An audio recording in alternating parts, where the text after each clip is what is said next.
Study IQ IAS, अब तैयारी हुई affordable. Finally UGC net application forms out हो चुके हैं और मैं उम्मीद करता हूं आप में से काफी स्टूडेंट्स को इसके बारे में आइडिया जरूर होगा।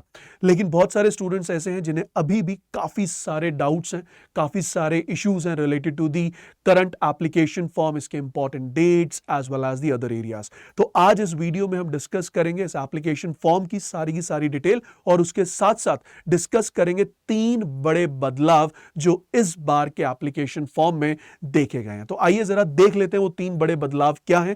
ब्रीफली बताऊंगा, फिर डिटेल में डिस्कस करेंगे इस वीडियो में।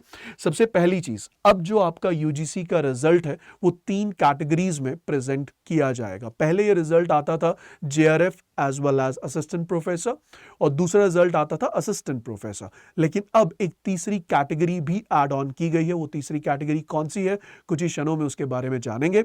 दूसरा जो चेंज है वो है आपका एलिजिबिलिटी क्राइटेरिया। पहले सिर्फ और सिर्फ पोस्ट ग्रेजुएट्स अलाउड थे इस एग्जामिनेशन में अपीयर करने के लिए, लेकिन इस बार कुछ चेंज हुआ है। और वो चेंज क्या हुआ है अब और कौन स्टूडेंट्स इस एग्जामिनेशन के लिए एलिजिबल हैं वो भी डिस्कस करेंगे। और आखिरी में इस एग्जामिनेशन का मोड चेंज किया गया है।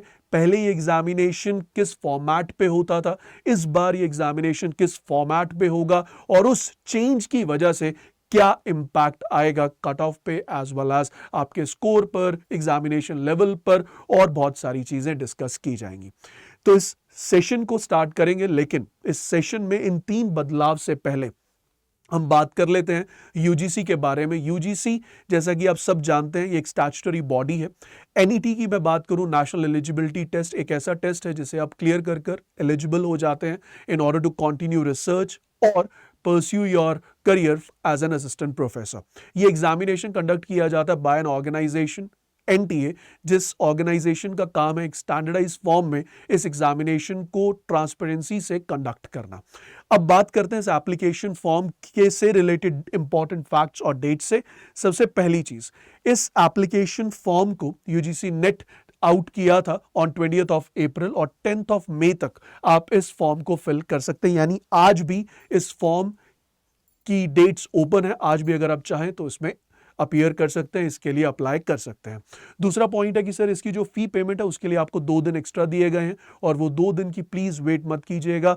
आज इस वीडियो के बाद ही अगर आपको लगे कि ये एग्जामिनेशन कहीं ना कहीं आपके लिए फ्यूचर को शेप करेगा इन अ राइट डायरेक्शन, तो आज ही अप्लाई कर दीजिए, आज ही फी पेमेंट कर दीजिए, ताकि ये जो टॉपिक है एप्लीकेशन फॉर्म को फिल करने का वो क्लोज हो and you can focus more on your preparation. अगला इंपॉर्टेंट पॉइंट है कि सर इस एप्लीकेशन फॉर्म की फीस क्या। ऑब्वियसली जो फीस है वो डिफरेंट है। For unreserved category it is 1150। अगर मैं बात करूं ओबीसी या ईडब्ल्यूएस के लिए इट इज 600 और अगर मैं बात करूं बाकी सब कैटेगरीज के लिए इट इज 325 रुपीज। अब पॉइंट आता है कि सर ये एग्जामिनेशन का फॉर्म फिल करते समय अगर कुछ गलती हो गई तो क्या हम उसे चेंज कर पाएंगे? बिल्कुल कर पाएंगे। पहला स्टेप रजिस्ट्रेशन का है। रजिस्ट्रेशन आपके आधार कार्ड से डायरेक्टली किया जा रहा है इस बार, और जैसे ही आप रजिस्ट्रेशन कंप्लीट करेंगे और आप फॉर्म को फिल करेंगे तो फ्यूचर में 13 to 15 मई के बीच आप उस फॉर्म फिलिंग के दौरान जो आपसे गलतियां हुई हैं वो रेक्टिफाई कर सकते हैं। लेकिन रजिस्ट्रेशन में जो आपने बेसिक इंफॉर्मेशन अपनी दी है, address, email ID and all, उसमें चेंजेस अलाउड नहीं है, तो उन्हें बहुत ध्यान से भरिएगा। अगला पॉइंट आता है कि सर ये एग्जामिनेशन कब होगा। पहले जब ये नोटिफिकेशन आई थी तब कहा गया था कि सर ये एग्जामिनेशन 16th ऑफ जून को कंडक्ट किया जाएगा, लेकिन उसी दिन यूपीएससी प्रीलिम्स का एग्जाम है, तो इसीलिए अब एक नोटिफिकेशन के जरिए ये क्लियर किया गया है कि इस बार का जो एग्जामिनेशन है वो 16th ऑफ जून को ना होकर ये एग्जामिनेशन कब कंडक्ट होगा? सर ये 18th जून को कंडक्ट किया जाएगा। अगला पॉइंट आता है कि सर ये एग्जामिनेशन का पैटर्न क्या है। अगर हम इस एग्जामिनेशन की बात करें तो इस एग्जामिनेशन में 2 पेपर होंगे जिनकी टोटल ड्यूरेशन 3 घंटे की है, और जैसे ही आप एग्जामिनेशन हॉल में एंटर करेंगे आपके पास पेपर होगा तो आपको दोनों के दोनों paper in one go appear करने होंगे। यानी एक ही बार दोनों के दोनों पेपर्स पे अटेम्प्ट करना होगा, बीच में कोई ब्रेक नहीं मिलेगी। पेपर 1 में 50 क्वेश्चंस पूछे जाएंगे, पेपर 2 में 100 क्वेश्चंस पूछे जाएंगे। इन टोटल 150 क्वेश्चंस होंगे और हर एक क्वेश्चन के लिए जो मार्क्स अवॉर्ड किए जाएंगे राइट आंसर देने पर वो होंगे 2 मार्क्स, लेकिन अगर आप गलत आंसर देते हैं तो उसके लिए कोई नेगेटिव मार्किंग नहीं होगी। पेपर 1 एक जनरल एग्जामिनेशन है जो कि सभी स्टूडेंट्स के लिए कॉमन होगा। सभी स्टूडेंट्स के लिए कॉमन होगा मतलब पेपर 2 आप अपीयर करेंगे अपने सब्जेक्ट से जिसमें आपने पोस्ट ग्रेजुएशन कंप्लीट की है। तो अगर आप हिस्ट्री से हैं या फिर आप इकोनॉमिक्स से हैं, आप जो पेपर 2 अटेम्प्ट करेंगे that will be related to your subject, लेकिन जो पेपर 1 होगा वो सभी के सभी सब्जेक्ट्स के लिए कॉमन होगा। और पेपर 1 में डिफरेंट टॉपिक्स पूछे जाएंगे जिसके बारे में, जिसके सिलेबस के बारे में, स्ट्रैटेजी के बारे में आने वाले दिनों में हम और भी वीडियोस आपके लिए लेके आएंगे जिसमें हम डिटेल में डिस्कस करेंगे full proof strategy to clear at least और टू क्लियर पेपर 1 और to score more than 60 marks in paper 1। तो उसके लिए भी हम एक वीडियो आपके लिए स्पेसिफिकली लेके आएंगे। अब क्वेश्चन ये आता है कि सर इस एग्जामिनेशन में अगर 2 पेपर हैं, पेपर 1 और पेपर 2, तो दोनों की प्रिपरेशन, ऑब्वियसली दोनों की प्रिपरेशन आपको साइमल्टेनियसली करनी होगी, लेकिन trust me if you are a post graduate, paper 2 आपने ऑलमोस्ट बहुत ढंग से कंप्लीट किया और पेपर 1 एक ऐसा एरिया है जो कि अचीवेबल है इन द गिवन टाइमलाइन। 18 जून से पहले अगर आप आज से प्रिपरेशन करेंगे तो पेपर 1 के एरियाज को आप इजीली कंप्लीट कर पाएंगे। उसके अलावा कब एडमिट कार्ड आएगा, सेंटर डिटेल्स क्या होंगी, ये सारी चीजें, इन सब पर इंफॉर्मेशन बहुत जल्द यूजीसी नेट देगा अपनी वेबसाइट पर। अब अगला पॉइंट आता है कि सर ये 3 बड़े चेंजेस के बारे में थोड़ी सी डिटेल में बात कर लीजिए। तो सबसे बड़ा चेंज इस बार जो रिजल्ट होगा यूजीसी नेट का वो 3 कैटेगरीज में होगा। सबसे पहली category obviously high scoring category, वो होगी JRF as well as assistant professor, मतलब जो स्टूडेंट्स इस कैटेगरी में एलिजिबल होंगे। अब क्वेश्चन आता है कि एलिजिबिलिटी का फॉर्मेट क्या है। Paper 1 as well as paper 2 combined score 300 है। इस एग्जामिनेशन को क्वालिफाई करने के लिए मिनिमम बेंचमार्क है 40% फॉर अनरिजर्व्ड कैंडिडेट्स, और रिजर्व कैंडिडेट्स के लिए 5% का रिलैक्सेशन दिया जाता है। 40% बेयर मिनिमम है, तभी आप इस एग्जाम को क्वालिफाई करेंगे, but that doesn't mean that you will be in either of the category. 40% minimum requirement है, उसके बाद कट ऑफ डिसाइड होगी और वो कट ऑफ के बेसिस पर क्लियर होगा कि whether you are following in category 1, 2 और मे बी इन कैटेगरी 3। तो अगर आप कैटेगरी 1 में आते हैं that means you are one of the और among the high scoring students for that particular subject. तो आप एलिजिबल होंगे जेआरएफ के लिए यानी कि जूनियर रिसर्च फेलोशिप के लिए, और आप एलिजिबल होंगे असिस्टेंट प्रोफेसर के लिए। तो आप चाहें तो रिसर्च कंटिन्यू कर सकते हैं, आप चाहें तो जितनी भी यूनिवर्सिटीज में असिस्टेंट प्रोफेसर के लिए फ्यूचर में ओपनिंग्स आएंगी, फ्यूचर में जो भी नोटिफिकेशंस आएंगी, आप सब पर अप्लाई कर सकते हैं, इंटरव्यू में बैठ सकते हैं और इंटरव्यू क्लियर करने के बाद अपना future as an assistant professor continue कर सकते हैं। कैटेगरी 2 में you will be eligible only for assistant professor और you are eligible to take admission in PhD. अब इस बार बड़ा चेंज क्या है, ये दोनों कैटेगरीज ऑलरेडी थी। पहले हम कहते थे जेआरएफ एंड असिस्टेंट प्रोफेसर, और दूसरी कैटेगरी थी सिर्फ असिस्टेंट प्रोफेसर, जो कि अंडरस्टूड था कि अगर आप इस कैटेगरी में हैं you can also apply for PhD. तो जो PhD entrance test universities conduct करती थी, अगर आपके पास नेट है तो उस केस में आपको कहीं ना कहीं वो रिलैक्सेशन मिल जाती थी। लेकिन इस बार यूजीसी ने बिल्कुल क्लियरली बोल दिया कि अगर आप 3rd कैटेगरी में आते हैं तो ना तो आप जेआरएफ के लिए एलिजिबल है, ना ही असिस्टेंट प्रोफेसर के लिए, लेकिन हाँ जितनी भी यूनिवर्सिटीज में पीएचडी के लिए नोटिफिकेशंस होंगी आप वहां पर अप्लाई कर सकते हैं, बिना एंट्रेंस टेस्ट के डायरेक्टली इंटरव्यू में अपीयर कर सकते हैं, और कंबाइन जो स्कोर होगा आपके रिटन टेस्ट यानी कि यूजीसी नेट का और आपके इंटरव्यू का, उसके बेसिस पर आपको सेलेक्ट किया जाएगा फॉर द पीएचडी प्रोग्राम। तो ये एक बहुत बड़ा चेंज है। लेकिन अगर हम बात करें number of candidates who are going to clear for assistant professor, it is very clearly mention कि टोटल अपेयरिंग कैंडिडेट्स में से 6% in every subject they will be clearing, they will be qualifying for assistant professor।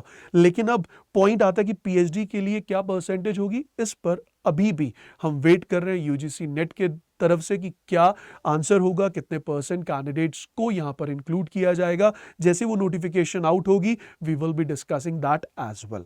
Moving on to the second major change. Second major change है हमारा eligibility criteria पर। जैसा कि मैंने आपको इनिशियली बताया, यूजीसी नेट एग्जामिनेशन में अगर आप अपीयर करते हैं तो उस एग्जामिनेशन को अपीयर करने के लिए बेयर मिनिमम जो रिक्वायरमेंट थी, वो रिक्वायरमेंट क्या थी सर? वो रिक्वायरमेंट थी that you must have completed post graduation with 55% marks in unreserved category, और रिजर्व कैटेगरी में इट वाज रिक्वायर्ड 50%। लेकिन लेकिन इस बार एक बड़ा चेंज किया गया है। अगर आपने मास्टर्स डिग्री कंप्लीट की है with 55% marks, obviously you are eligible. लेकिन अगर आपका ग्रेजुएशन 4 ईयर ग्रेजुएशन प्रोग्राम है, 8 सेमेस्टर का प्रोग्राम है, तो उस केस में अगर आपने अपने 4 ईयर ग्रेजुएशन को पूरा किया है, कंप्लीट किया है 75% मार्क्स के साथ, तब भी आप एलिजिबल हैं यूजीसी नेट एग्जामिनेशन में अपीयर करने के लिए। तो इसका मतलब ये हुआ कि सर अगर मैं 4 साल की डिग्री के बाद यूजीसी नेट एग्जामिनेशन को क्लियर करता हूं तो क्या मैं असिस्टेंट प्रोफेसर बन सकता हूं? बिल्कुल नहीं। इस सेगमेंट के लिए अगर यूजीसी नेट एग्जामिनेशन क्लियर होता है तो उनमें सिर्फ 2 ही बेनिफिट्स हैं, JRF as well as PhD, but you will not be eligible for the third part, that is assistant professor part. तो याद रखिएगा, 4 साल की ग्रेजुएशन, 75% मार्क्स, यूजीसी नेट में एंट्री, लेकिन बेनिफिट जेआरएफ या फिर PhD. Got it? Moving on to the third and the biggest change जो कि किया गया है यूजीसी द्वारा। वो क्या? पहले ये एग्जामिनेशन कंप्यूटर बेस्ड टेस्ट था, यानी कि आपको कंप्यूटर के सामने बैठकर ऑनलाइन फॉर्मेट पर स्क्रीन को देखते हुए इस एग्जामिनेशन को अपीयर करना पड़ता था, उसी स्क्रीन पर आंसर्स मार्क करने पड़ते थे, फिर अपना टेस्ट जो है वो सबमिट करना पड़ता था और वहां से टेस्ट इवैल्यूएट होने के बाद आपके रिजल्ट्स आउट होते थे। लेकिन इस बार यूजीसी ने इसे चेंज किया। चेंज करने के कुछ रीजंस थे।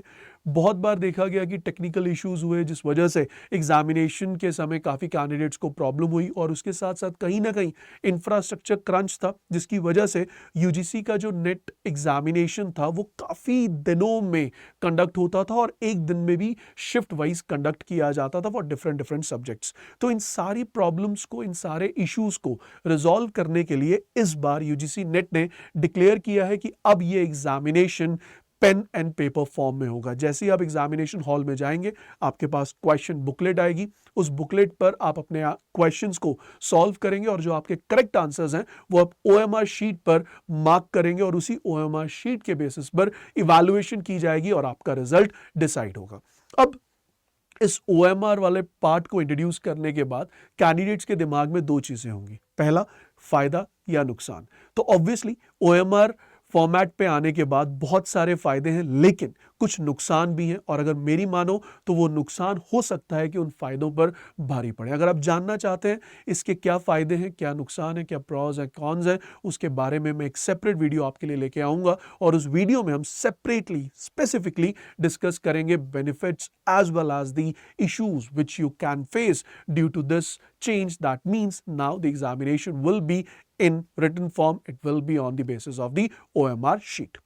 अब इसके अलावा जैसे ये 3 बड़े बदलाव आपको पता चल गए हैं, तो मैं आपको ब्रीफली बता दूं इस फॉर्म को फिल कैसे करना है। जैसे ही आप यूजीसी नेट की वेबसाइट पर जाएंगे, पहला स्टेप होगा रजिस्ट्रेशन करना। आप रजिस्ट्रेशन कर सकते हैं with the help of Aadhaar card. जैसे ही आप आधार कार्ड एंटर करेंगे, ओटीपी के जरिए आप रजिस्ट्रेशन कर पाएंगे। आपकी बेसिक डिटेल्स वहां पर सेव करनी होंगी related to you, your name, address as well as your date of birth and other basic details. जैसे ही आप वो रजिस्ट्रेशन कंप्लीट करेंगे, then you get into the second step। और सेकंड स्टेप क्या है? वहां पे आप फॉर्म फिलिंग करेंगे, जो भी रिक्वायरमेंट्स हैं related to education, related to your expectation, वो सारी चीजें उसमें फिल होंगी। और आखिरी जो पॉइंट है that is your fee payment. तो याद रखिए, फी पेमेंट के लिए 2 दिन एक्स्ट्रा है, लेकिन वेट मत कीजिएगा। जैसे आप फॉर्म फिल करें, रजिस्ट्रेशन करें, रजिस्ट्रेशन करते समय डबल चेक कर लें जो भी आपने इंफॉर्मेशन दी है, और उसके बाद फॉर्म फिल करें और पेमेंट करें, ताकि ये यूजीसी नेट फॉर्म को फिल करने का जो कहीं ना कहीं आपके दिमाग में एक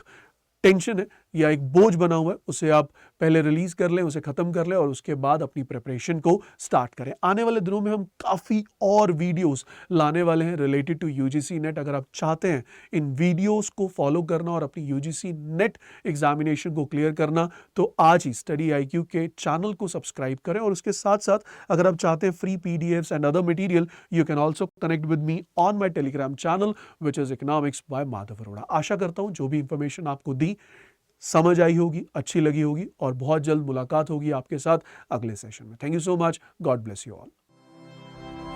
स्टडी IQ IAS, अब तैयारी हुई अफोर्डेबल।